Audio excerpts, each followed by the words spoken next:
Welcome to target with Indian. नमस्कार। Today current affairs के आज के महत्वपूर्ण अंक में देखते हैं महत्वपूर्ण करंट अफेयर्स जो आगामी प्रतियोगी परीक्षाओं के दृष्टिकोण से अति महत्वपूर्ण होंगे। तो इसमें पहला है मोजाम्बिक से रिश्ते नई ऊंचाई पर ले जाने को तैयार भारत। यानी मोजाम्बिक से रिश्ते नई ऊंचाई पर ले जाने को भारत तैयार। जयशंकर यानी विदेश मंत्री, जो भारत के विदेश मंत्री जयशंकर, उनका यह कहना है।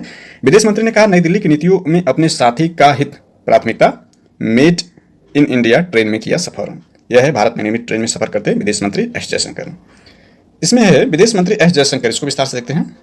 तो विदेश मंत्री एस जयशंकर ने कहा कि मोजाम्बिक के साथ भारत अपने आजमाए हुए रिश्ते को नई ऊंचाई पर ले जाने के लिए तैयार। उन्होंने कहा, विकास के लिए नई दिल्ली की नीतियों में अपने साथी का हित प्राथमिकता रहती है। उन्होंने यहाँ भारतीय समुदाय को संबोधित करते हुए कहा कि पिछले 7 वर्षों में दोनों देशों के बीच संबंधों में काफी बदलाव आया। ये समय में आजमाए ऐतिहासिक संबंध हैं।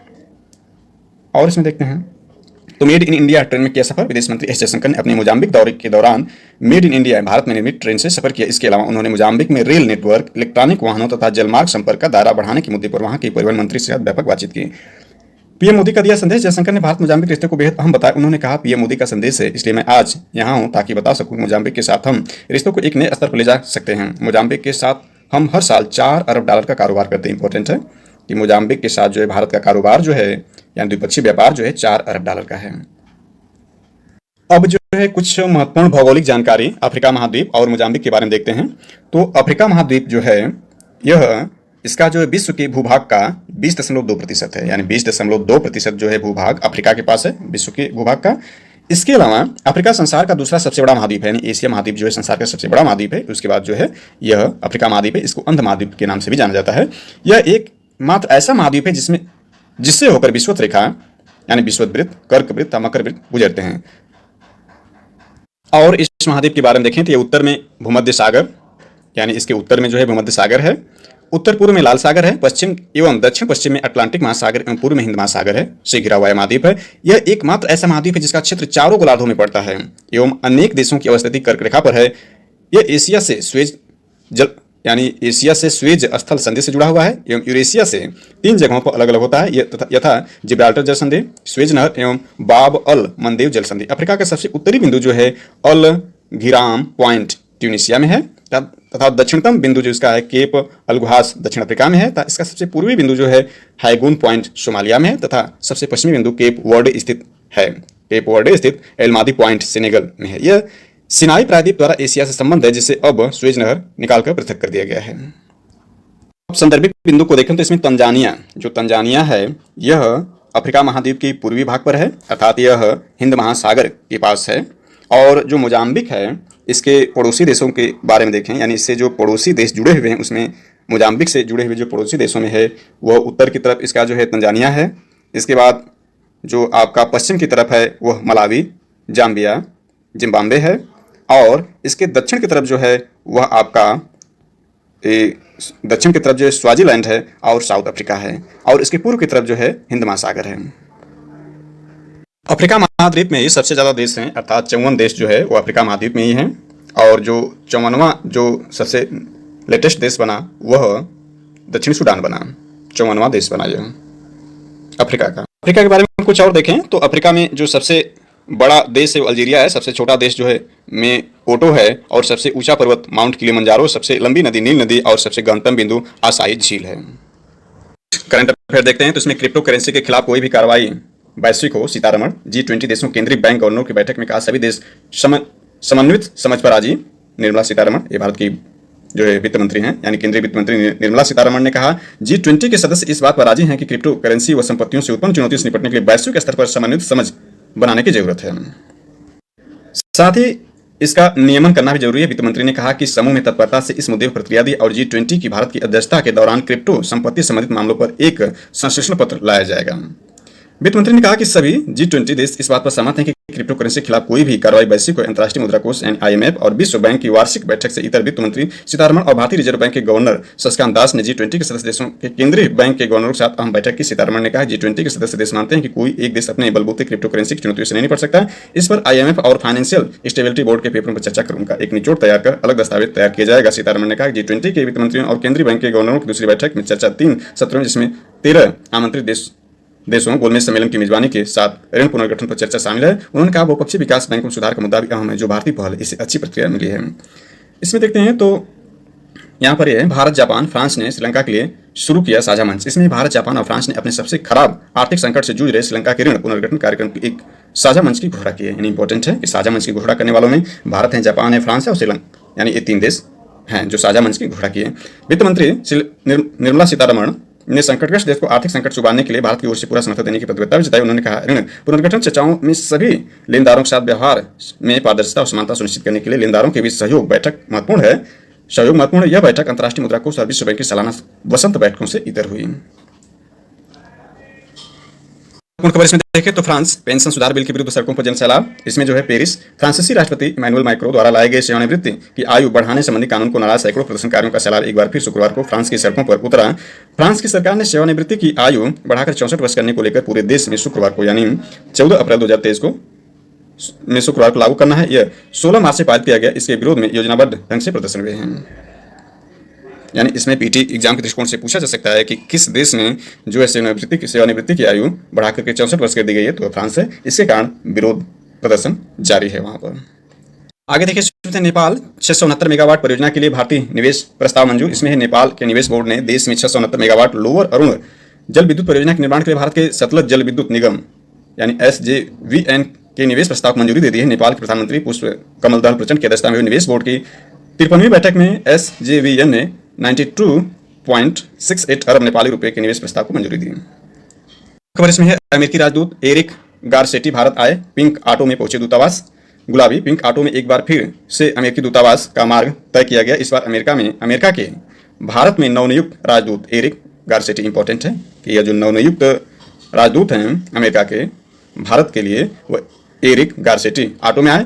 वह नए दूत के रूप में कार्य संभालने को तैयार है। अमेरिकी दूतावास में इसका वीडियो सोशल मीडिया पर भी शेयर किया। बता दें कि अमेरिकी दूतावास के कुछ कर्मचारी आने के लिए ऑटो का इस्तेमाल करते हैं। इससे पहले बीते दिनों जब अमेरिकी विदेश मंत्री भारत दौरे पर आए थे तो उन्होंने भी ऑटो की सवारी की थी। भारत में अमेरिकी दूतावास ने ट्वीट किया, हम राजदूत एरिक गारसेटी का स्वागत करते हैं। इसमें जो इंपॉर्टेंट है वो यह है कि जो भारत में नए अमेरिकी राजदूत हैं वो एरिक गारसेटी बने हैं। पूर्ण खबर देखें तो सेना पर सर्वाधिक खर्च करने वाले देशों को देखें, दुनिया भर में सेना पर सर्वाधिक खर्च सऊदी अरब करता है। वहीं भारत अपने कुल व्यय का 8.3% खर्च करता है। यानी देखें सऊदी अरब 20.5% खर्च करता है सेना, पाकिस्तान 17.8%, यूएई यानी यूनाइटेड अरब अमीरात जो है 17% खर्च करता है, ईरान जो है 13% और इजराइल जो है 12.1% खर्च करता है। ये आंकड़े सरकारी व्यय के प्रतिशत के हिस्सा हैं। यानी आंकड़े सरकारी व्यय के प्रतिशत हिस्सा के रूप में, और सिपरी का ये रिपोर्ट है। यानी इसमें दुनिया भर में सेना पर सर्वाधिक खर्च सऊदी अरब करता है। वहीं भारत अपने कुल व्यय का 8.3% खर्च करता है। यानी भारत का जो कुल व्यय है उसमें से 8.3% वो सेना खर्च करता है। जो सर्वाधिक खर्च करने वाला व्यक्ति जो है अपने कुल व्यय का सर्वाधिक सेना खर्च करता है 20.5% जो है सऊदी अरब करता है। नंबर 2 पर पाकिस्तान है। तो इस तरह से ये जो है 5 देश जो है सर्वाधिक खर्च जो अपने व्यय का सर्वाधिक खर्च अपनी सेना करते हैं। महत्वपूर्ण खबर इसमें है, कॉलेजियम ने की सेवानिवृत्त जज को हाईकोर्ट में जज बनने की सिफारिश। इसमें है, सुप्रीम कोर्ट कॉलेजियम ने सेवानिवृत्त जिला न्यायाधीश को मध्य प्रदेश हाईकोर्ट के न्यायाधीश के रूप में नियुक्ति की सिफारिश की है। कॉलेजियम ने इंटेलिजेंस ब्यूरो की रिपोर्ट का हवाला देते हुए कहा कि वार्ष्णेय की छवि पेशेवर है, उनकी सत्यनिष्ठा के खिलाफ कुछ ही प्रतिकूल नहीं पाया गया। इससे पहले न्यायमूर्ति बहरूल इस्लाम 1980 और न्यायमूर्ति फातिमा बीबी 1989 को हाईकोर्ट के न्यायाधीश के रूप में सेवानिवृत्ति होने के बाद शीर्ष अदालत के न्यायाधीश के रूप में नियुक्त किया गया था। इंपॉर्टेंट है, इससे पहले जो है न्यायमूर्ति बहरूल इस्लाम 1980 और न्यायमूर्ति फातिमा बीबी 1989 को हाईकोर्ट के न्यायाधीश के रूप में सेवानिवृत्त होने के बाद शीर्ष अदालत के न्यायाधीश के रूप में नियुक्त किया गया था। और इसके बाद नेक्स्ट है, हमने देखा इसमें जो है मध्य प्रदेश हाईकोर्ट के न्यायाधीश के रूप में नियुक्ति की सिफारिश की है। और ये जो हैं सेवानिवृत्त जिला न्यायाधीश रहे हैं और इनको मध्य प्रदेश हाईकोर्ट के न्यायाधीश के रूप में नियुक्ति की सिफारिश की गई है। और 1980 और 89 में जो थे ये हाईकोर्ट के न्यायाधीश थे, जो सेवानिवृत्त न्यायाधीश थे, और इनको जो है शीर्ष अदालत अर्थात जो है सुप्रीम कोर्ट में न्यायाधीश के रूप में नियुक्त किया गया था। मुख्य न्यायाधीश यानी CJI DY Chandrachud, justice Sanjay Kishore Kaul और जस्टिस KM जोसेफ वाली कॉलेजियम ने जिला न्यायाधीश, इनका नाम है रूपेश चंद्र बांसराव, इंपॉर्टेंट है, रूपेश चंद्र बांसराव के नाम की सिफारिश की है। कॉलेजियम ने कहा सिफारिश की तारीख पर जज रूपेश चंद्र बांसराव लगभग 59 वर्ष 10 महीने के थे। सेवानिवृत्ति के 60 वर्ष तक पहुंचने पर न्यायिक सेवा से सेवानिवृत्त हो गए। कॉलेजियम ने नोट किया कि जिस रिक्ति के लिए उनके नाम की सिफारिश की गई थी उस तारीख को उनकी आयु 58 वर्ष 3 महीने थी और इसलिए वे निर्धारित आयु मानदंड के संदर्भ में योग्य हैं। जज वार्ष्णेय के अलावा मध्य प्रदेश हाईकोर्ट में न्यायाधीश पद के लिए अनुराधा शुक्ला, संजीव सुधाकर, कलगांवकर, प्रेम नारायण सिंह, अचल कुमार पालीवाल, हृदय और अवनिंद्र कुमार सिंह के नामों की भी सिफारिश की गई है। अगला देखें, इसमें तो है कानून को आसान भाषा में लिखा जाए ताकि आम लोग भी समझें। इसमें जो है गुवाहाटी हाई कोर्ट की 75वीं जो वर्षगांठ अभी मनाई गई, यानी इसकी प्लेटिनम जुबली मनाई गई, उस संदर्भ पर यह कहा जा रहा है। यानी प्रधानमंत्री नरेंद्र मोदी पीएम मोदी ने कहा, न्याय में आसानी के लिए कर सकते हैं एआई इंटेलिजेंस, आर्टिफिशियल इंटेलिजेंस का प्रयोग। तो इसमें देखते हैं गुवाहाटी हाई कोर्ट के पास देश का सबसे बड़ा अधिकार क्षेत्र। इसमें देखते हैं मोदी ने पूर्वोत्तर क्षेत्र में न्याय वितरण के लिए गुवाहाटी हाईकोर्ट की भूमिका को भी सराहा। उन्होंने कहा, देश का सबसे बड़ा अधिकार क्षेत्र गुवाहाटी हाईकोर्ट के पास है। वर्तमान में असम समेत 4 राज्यों उसके दायरे में आते हैं, जबकि 2013 तक 7 राज्य इसके अधिकार क्षेत्र में थे। और इसके बाद सरकार ने अप्रासंगिक हो चुके 2000 कानूनों को समाप्त किया। पीएम मोदी ने कहा, हमारे यहाँ कई कानूनी प्रावधान ब्रिटिश काल से चले आ रहे हैं। ऐसे कई कानून हैं जो अप्रासंगिक हो गए हैं। सरकार के स्तर पर हम इनकी निरंतर समीक्षा कर रहे हैं। हमने ऐसे 2000 केंद्रीय कानूनों की पहचान कर उसको खत्म कर दिया। ऐसे 40,000 से ज़्यादा कंप्लासिस को भी समाप्त कर दिया है। व्यापार के दौरान आने वाली दिक्कतों को भी दूर किया जा रहा है। गुवाहाटी हाईकोर्ट के बारे में देखें तो इसकी स्थापना 1948 में हुई और इसके जो राज्य क्षेत्रीय अधिकारता है, यानी गुवाहाटी हाईकोर्ट का राज्य क्षेत्रीय अधिकारता है, वो असम, नागालैंड, मिजोरम एवं अरुणाचल प्रदेश यानी 4 राज्यों तक है। और इसका मूल स्थान जो है गुवाहाटी में है और इसकी खंडपीठ जो है कोहिमा, आइजोल और ईटानगर में है। जैसा कि हम जानते हैं असम की राजधानी जो है दिसपुर है, तो यह दिसपुर में यानी असम की राजधानी में इसका मूल स्थान नहीं है, बल्कि यह गुवाहाटी में है। और नागालैंड की जो राजधानी कोहिमा में इसकी खंडपीठ है और मिजोरम की राजधानी आइजोल में खंडपीठ है और अरुणाचल प्रदेश की राजधानी ईटानगर में भी इसकी खंडपीठ है गुवाहाटी हाईकोर्ट की। जैसा कि हम जानते हैं कि भारतीय उच्च न्यायालय अधिनियम 1861 के उपबंधों के तहत 3 उच्च न्यायालय की स्थापना की गई, यानी 1862 में बॉम्बे, कलकत्ता और मद्रास हाईकोर्ट की स्थापना। 1862 में 3 हाईकोर्ट की स्थापना की गई, जिसमें बॉम्बे, कलकत्ता और मद्रास था। 1866 में चौथा हाईकोर्ट जो बनाया गया वो इलाहाबाद में बनाया गया। और जैसा कि हम देख रहे हैं 3 हाईकोर्ट जो बनाए गए वह भारतीय उच्च न्यायालय अधिनियम 1861 के द्वारा बनाया गया। इसके बाद 1950 में बाद प्रांत का उच्च न्यायालय संबंधित राज्य का उच्च न्यायालय बन गया और भारत के संविधान में प्रत्येक राज्य के लिए एक उच्च न्यायालय की व्यवस्था की गई है। लेकिन 7वां संविधान संशोधन 1956 में संसद को अधिकार दिया गया कि 2 या 2 से अधिक राज्यों एवं एक संघ राज्य क्षेत्र के लिए एक साझा उच्च न्यायालय स्थापना कर सकती है। वर्तमान में कुल जो भारत में हाईकोर्ट हैं उनकी संख्या 25 है, यानी वर्तमान में जो हाईकोर्ट हैं भारत में वो 25 हैं और इसमें केवल 3 का क्षेत्राधिकार एक से अधिक राज्यों तक, जिसमें से अभी हमने देखा है गुवाहाटी है, दूसरा पंजाब एंड हरियाणा हाईकोर्ट है जिसकी स्थापना 1875 में, पंजाब और हरियाणा हाईकोर्ट जो उसकी स्थापना 1875 में हुई थी। इसके बाद तीसरा जो हाईकोर्ट है वो महाराष्ट्र हाईकोर्ट है। और भारत में कुल वर्तमान में 8 यूनियन टेरिटरी या संघ राज्य क्षेत्र, जिसमें से केवल दिल्ली में एक अलग हाईकोर्ट है जिसकी स्थापना 1966 में हुई थी। और हाईकोर्ट संबंधी जो है जो प्रावधान है भारत के संविधान के भाग 6 में अनुच्छेद 214 से 231 तक हाईकोर्ट के गठन, स्वतंत्रता, न्यायिक क्षेत्र, शक्तियां, प्रक्रिया आदि के बारे में बताया गया है। अगली महत्वपूर्ण खबर देखें तो इसमें जो साइंस और टेक से महत्वपूर्ण खबर है, इसमें बृहस्पति पर समुद्री जीवन की खोज के लिए जूस मिशन रवाना। इंपॉर्टेंट है कि बृहस्पति पर जो है बृहस्पति पर समुद्री जीवन के लिए जूस मिशन रवाना। इसमें फ्रेंच गुयाना यूरोपीय अंतरिक्ष एजेंसी ने शुक्रवार यानी 14 अप्रैल 2023 को Ariane 5 noted point Ariane 5 rocket से जूस मिशन को अंतरिक्ष में रवाना किया। सौर मंडल के सबसे बड़े ग्रह बृहस्पति और इसके 3 बर्फीले चंद्रमाओं पर समुद्री जीवन की संभावना की खोज के लिए भेजे गए जूस मिशन की कुल अवधि करीब 12 वर्ष होगी। इसमें से करीब 8 वर्ष का समय इससे 6.6 अरब किलोमीटर की यात्रा के बाद बृहस्पति कक्षा तक पहुंचने में लगेगा। 2031 में बृहस्पति कक्षा पहुंचने के बाद जूस कैलिस्टो से 200 किलोमीटर और यूरोपा व गैनीमीड से 400 किलोमीटर दूरी से गुजरते हुए 2034 में गैनीमीड की कक्षा में चला जाएगा, जहां 1 वर्ष तक सक्रिय रहेगा और इसके बाद इसकी परिक्रमा करता रहेगा। इसके बाद नेपाल में धूमधाम से मनाया गया नव वर्ष। इसमें है बनवसा चंपावत नेपाल में शुक्रवार 14 अप्रैल 2023 को नया साल विक्रम संवत 2080 शुरू होने पर मनाया गया। सरकारी कार्यालय, स्कूल और बाजार बंद रहे। वहीं नेपाली ग्राहकों ने बनवासा नहीं पहुंचने से वहां खासा कारोबार प्रभावित हुआ। इसके बाद किसी भी पक्ष को हथियार नहीं देंगे चीन। इसमें है विदेश मंत्री किंग गैंग ने शुक्रवार 14 अप्रैल 2023 को कहा कि उनका देश यूक्रेन युद्ध में शामिल किसी भी पक्ष को हथियार नहीं बेचेगा और असैन्य एवं सैन्य उपयोग वाली वस्तुओं के निर्यात को नियंत्रित करेगा। गैंग का यह बयान अमेरिका और अन्य देशों की इस बात को लेकर चिंता जताने के बाद आया कि चीन रूस और सैन्य सहायता मुहैया कराने पर विचार कर रहा है। नेक्स्ट देखें तो किसानों और डेयरी क्षेत्र के हितों को समझौता नहीं। गोयल यूई संघ एफटीए पर वाणिज्य उद्योग मंत्री बोले, दोनों क्षेत्रों के आर्थिक हालात व प्रति व्यक्ति आय को देख होगा फैसला। इसमें 27 यूरोपीय देशों के समूह यूरोपीय संघ यूई यानी यूई में कुल मिलाकर 27 देश हैं। और अभी हमने देखा कि नाटो में जो है अभी फिनलैंड जो 31वां राष्ट्र बना, तो नाटो में 31 देश हैं और यूरोपीय संघ में 27 देश शामिल हैं। तो भारत के साथ मुक्त व्यापार समझौता यानी एफटीए में किसानों और डेयरी क्षेत्रों के हितों को खासतौर पर संरक्षित किया जाएगा।